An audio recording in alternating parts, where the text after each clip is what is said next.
150% of who I am is because of what I've been through and what I walked out of. I was bullied myself in high school. I went to a Catholic school from kindergarten till ninth grade, and in ninth grade it got really bad. I didn't have any friends. And, I would bring my lunch to school and I would either eat it it's so cliche, I feel like. I would either eat it in the biology lab by myself or I'd eat it like in the stall of the bathroom by myself. The hallways were terror zones, gym class was a nightmare. I didn't have anyone. I wrote letters every single day to God asking him to make me straight. If I could just get a girlfriend, if I could just be straight, all this would be cured. I was marked, and I knew I was marked, and I knew that there was nothing I could do, and it terrified me. It got so bad that, I was being pushed down flights of stairs, and I didn't really know how to deal with it. I didn't have any kind of support system at all. I didn't want to tell my parents because I didn't want them to feel bad about it.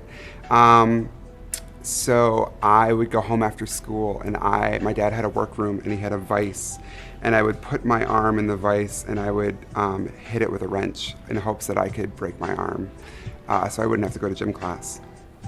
And otherwise, I would stand at the top of my basement steps, and I would try and get enough courage to throw myself down the steps because it felt like that was a way out of what I was dealing with.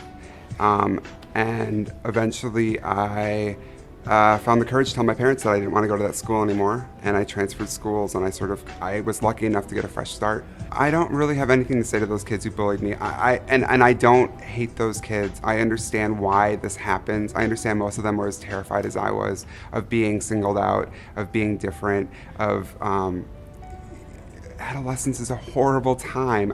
You couldn't pay me to go back there. You really couldn't.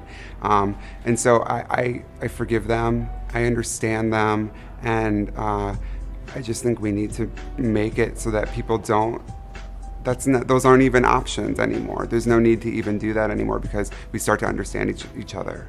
When I hear people talk about how bullying stories are oversaturated in the media, I think it's ridiculous. I think that as long as we still have kids who are in agony every single day, and we do have these kids and we know what's happening, that we need to keep telling these stories. I will put a story up on my site every single day if it's happening, and that's going to help. You know what I mean? I think it's ridiculous to say that.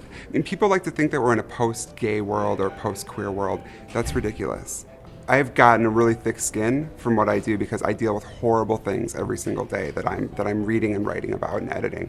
The only stories that really still affect me are the stories about teenage kids. I crumpled in upon myself for so much of my life because I thought if I was invisible or kind of as small as possible, people would leave me alone. And we know that doesn't happen.